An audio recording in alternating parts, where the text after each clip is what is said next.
I speak for Black Americans. We do not care. So please leave us alone. Y'all don't understand how fucked up America gotta be for you to work hard and still have no fucking where to go? It's just like, oh my gosh, when is it all going to end? Like, y'all, it's so bad to the point where even though you work, you more than likely can't even eat every day. Not even 3 times a day. Me, none. Yet they expect us to keep working with a smile on our face. Fuck all of that. I be seeing why people don't fucking want to work. They pay us a little bit of money, but make everything fucking expensive. I'll be damned if I'm putting my life on the line for $14, $15. And then the whole time, your ass can get hurt or die at the fucking job you're at. So now, you done fucking wasted your whole life being a hard worker to a company that don't give a fuck about what you got going on. Don't give a fuck that you don't have nowhere to go. Just don't give a good goddamn. And certain people will never understand the frustration. You guys will never understand unless you're going through it. There is no reason why hard workers can't afford to eat, can't afford to live, can't afford to pay rent. It is so much. And I just wanted to let everybody out there know, okay? If you are deciding to bring your ass to America, hold on, y'all. Stay the fuck over there. Do not come over here. Please. I beg of you. This shit sucks. All prayers to all my Americans, all my USA motherfuckers, you know what I'm saying, my cousins, all that. We gotta figure something out, because this ain't gonna work for me. So it's clear that we are watching the fall of the American empire in real time. And there is a stark difference in the way that the white community is responding and how the Black community is responding. The Black community en masse has completely withdrawn. They fought, they campaigned, they warned us, and we chose the orange man anyway, and they're out. The white community, on the other hand, is fighting, those of us who aren't under Trump's spell. And there is this real sentiment that if we can just get Trump out of the way, then we can all get back to normal. But the thing is, that's not what God is doing. And I'm not a nihilist, but we're missing the point. The point is, this white supremacist system has wreaked enough havoc. Enough. And God is judging it. And the fact that we are clinging so hard to it makes me wonder, what does the Black community see that we don't, that's allowing them to totally let go right now? So I just seen a video, right? It's a white guy, seemingly intelligent white guy, was talking about the response between different racial groups, specifically the white community and the Black community. He is putting emphasis on how historically in times like this, how we have always reacted differently from the white community. He is noting, which he is right, that we as a people are very indifferent about the things that are going on right now. We have been fighting and we have been advocating against this machine for years, decades. I mean, before my existence. And now we're at a point to where things seemingly looks irreversible. Or we have washed our hands with this. And there are whites that are fighting, righteously so. There are whites that are fighting for the core values and principles that this nation was supposedly founded on. There are people that still believe in America and the foundations of that. Us as a whole, we have never really seen many benefits from that. So that's why we are indifferent. Spiritually, it's obvious that Black folk are very spiritual folk as well, which is why we also move differently collectively as well. We know that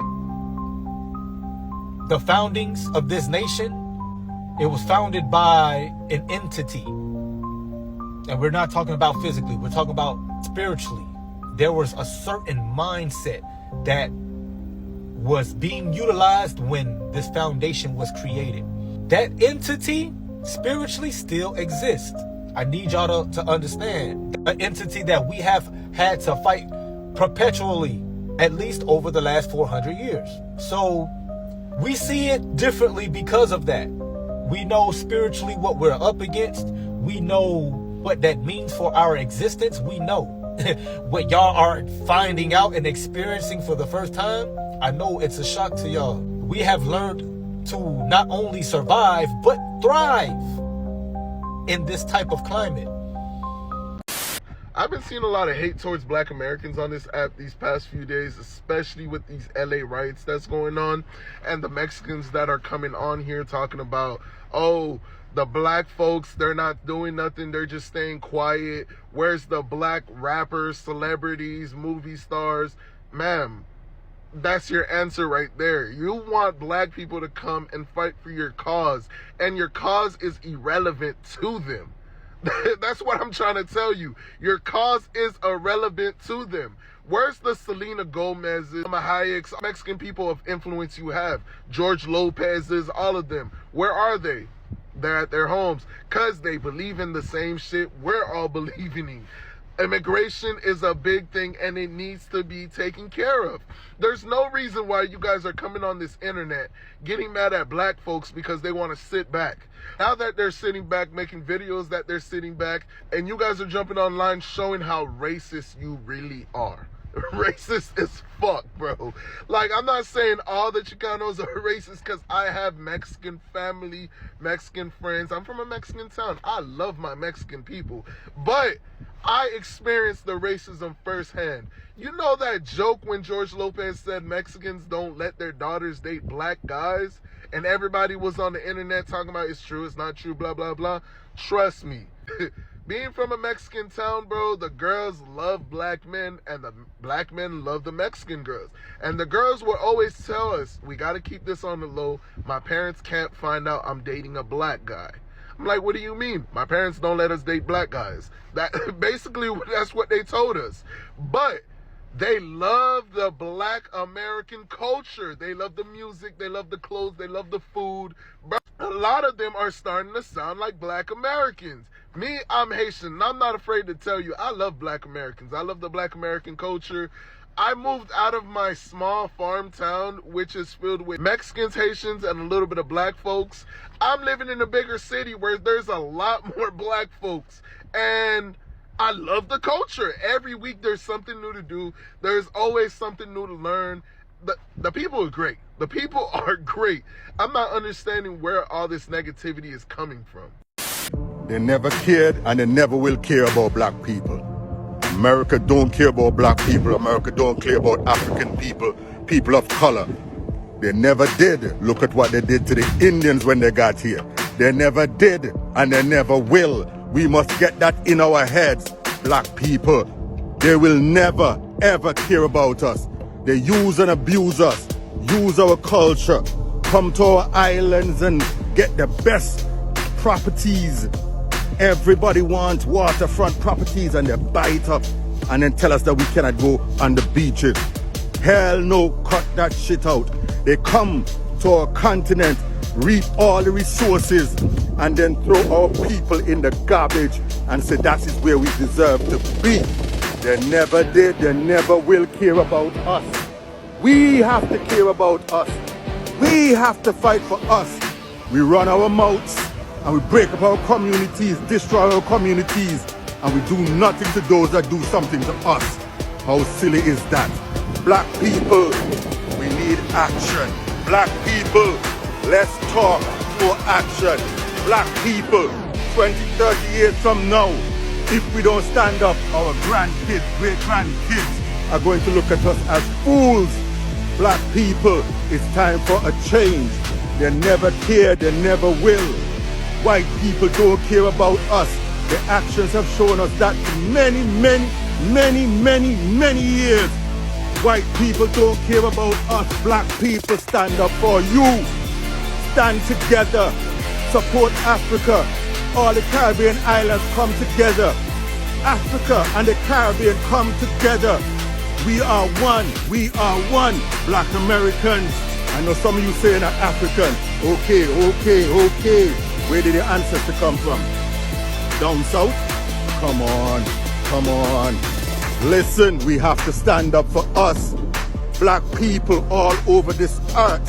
Stand up, action. We are not putting up with none of that bullshit no more. They keep on pulling the wool over our eyes. You see that Elon Musk? People, that's the evil man. Him and Donald Trump, Lord have mercy. Those are the two that they sent. Those are the two that they put up front right now to do the dirty work, and they're doing a wonderful job. Black people, stand up for you. Affirmative action was struck down by the Supreme Court, and Black America, for the most part, doesn't care. You want to know why? Because affirmative action for the longest time has benefited disproportionately white women. And given the sheer amount of white women in this country, they probably outnumber all black people, total. So with that being said, you understand abortion, and also affirmative action is gone. Do you understand what white men are telling white women in this country because of the birth rate problem?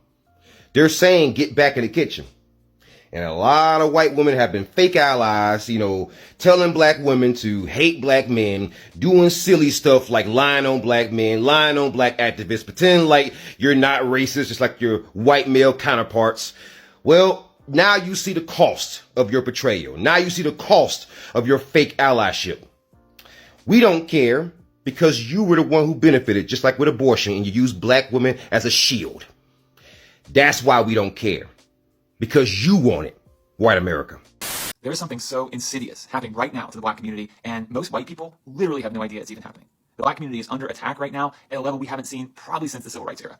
We need to rally together around our black brothers and sisters right now. We need to form a wall around them, and we need to say no more. This isn't right, and we cannot stand by and do nothing as they are getting absolutely pummeled like Reconstruction just ended or something. The issue is that this is not new. They've been in pursuit of this for a very long time. One of the reasons why we are utterly exhausted is because we've been trying to convey that this is a problem. We've been trying to convey that they have been systematically setting us up for failure. And that's the end of slavery, quote unquote, and everything else that has come as a result of that in between, just even in the last 40 or 60 years. Everything has still been set up for our systematic oppression. So the issue is not just the emergency of this current climate. The issue is that we've been telling y'all that this is what's happening. We've been telling y'all that it's technically not even supposed to be an issue of race. It's an issue between those that are the elitist group, the haves versus the have-nots. The only reason why y'all started listening is because they somehow took everybody, majority of people, and they turned them from the haves to the have-nots. But this is not new information. Yes, it is urgent. Yes, we need support. Yes, you should be equally concerned because you are impacted just as well. You don't realize we all going to hell in a handbasket unless somebody decides to come together and do some shit. That's how we got here in the first place. But what we're not going to do is act like this is a new occurrence, that this is just this menace. No, this has been in the works for a very long time. Why do you think there are people that are silent and actually eager to see this play out? There are people who are genuinely excited for the unfolding of this. So this is not a plea of something that's shocking. No. Y'all should have been concerned before he got in office. What we have said now, say, you over there with them people, stay over there with them. Deal with them. Well, they being racist. That's not our problem. We already told you about that. We defended you, I think, too many years. When have you ever came out as a collective and defended us? When have you actually worked with us to do anything constructive or positive? You haven't. You come in our neighborhoods, start businesses, and don't even want to hire black people. But yeah, we're supposed to defend you. You come in this country saying how smarter you are, how better you are. You come in here saying that in a country not of your own. But once again, it's Black America's fault because we have went and defend them every single time. So now that we're actually having some respect for ourselves, the Black Americans, we're having some respect, and We're saying, no, you're not going to just do anything you want to do. You're not going to disrespect us. You're not going to side with them. And we defend them. Now it's a problem. This is why white people don't take us serious. We fighting each other for what? That's the fucking issue. You all care way too much about those people. Black Americans don't give a fuck about how we are perceived by white people in 2025. Some of us might still do, but majority of us do not care. We don't care. Look, it's white people walking by me. I don't give a fuck. And I'm making this video. We do not care. Y'all worship white people so much. It's kind of sad because it feels like y'all have a low racial pride and a low racial self-esteem. Why do you give a fuck so much about how we're perceived by these people? Who cares? What have they done to really make your life better? Especially here in America, everything that is working for us, y'all swear that we got everything handed to us by them. We've worked for every fucking thing. Even those of us who are on government assistance, bitch, that's the closest we will ever get to reparations. And do you know how a lot of these programs came to be? Like WIC, it's because of the Black Panther Party. Free school lunches is because of the Black Panther Party wanting to feed kids and give out free lunches. And the government said, oh no, we can't have black people having a corner on this. We need to control it. So then they started to create programs because of black people. Y'all need to get it the fuck together over on the continent. I don't know why y'all so obsessed. They are obsessed with you. That superiority is inferiority in reverse. Stand up. Like, what the fuck? Have some pride. Stop giving a fucking bootlicking. The shit is getting played out. It makes me feel bad. I feel bad for y'all. Spread up, it's the Brooklyn way. Black folks don't care about no damn Epstein files. Let me say it louder. Black folks do not care about no damn Epstein files, y'all. Let's be real. Most black folks that are bringing it up are doing it just so they can sound smart or informed, not because it moves anything for us. Epstein made it clear who he didn't want. He didn't want no niggas on that island. So why are we acting shocked now? And here's the part folks don't want to say out loud. Epstein and Trump being cool, that ain't no revelation. That's birds of a feather. Always have been, always will be. But listen, even if there was undeniable proof, photos, videos, live footage, nothing, y'all, is going to happen. Nothing. Nothing is going to happen. Nobody going to be prosecuted. Nothing is going to happen. So why are we emotionally invested in a dead-end story that was never meant to serve us anyway? Meanwhile, y'all, we have real issues that are still sitting untouched. Reparations legislation has been stalled for years. The groundwork was laid, the H.R. 40, and it's collecting dust while we argue online about white folks' scandals. We keep inserting ourselves into business that doesn't benefit us, while our own house stay unfinished and dirty. We don't need more gossip. We need strategy. We don't need another viral outrage cycle about no damn Epstein. We need the right black politicians in office, not mascots, not placeholders, not photo ops. At some point, y'all, we have to stop chasing proximity. I talk about this every day. We need to start demanding policy, because obsessing over scandals that will never result in justice is just another distraction, y'all. And distractions has always been the point. Pay attention to detail. I'm Dr. O, y'all. Dear black people, even though America is falling apart, we do not give a fuck. Are we in agreement? Yep, clock. We have always been in the business of minding our business, and I just wanted to let my fellow brothers and sisters know that this is not our problem. We already have bigger fish to fry, and one of them is definitely learning them line dance, because baby, the time is coming where we're gonna have to bring them boots and them fans out, and we're gonna have to celebrate, because it's almost over. All the promises that America has made to our people that they have never fulfilled. All the dirt and hurt and shit that's been done to black people. Why the fuck would we give a good goddamn? Right. My point exactly. They screw America up and they want us to fix it. So with further ado, my black fellow brothers and sisters, come on and sing along. Everybody knows it. Let's go. America is falling down, falling down, falling down. America is falling down, and we don't give a fuck. Y'all be blessed.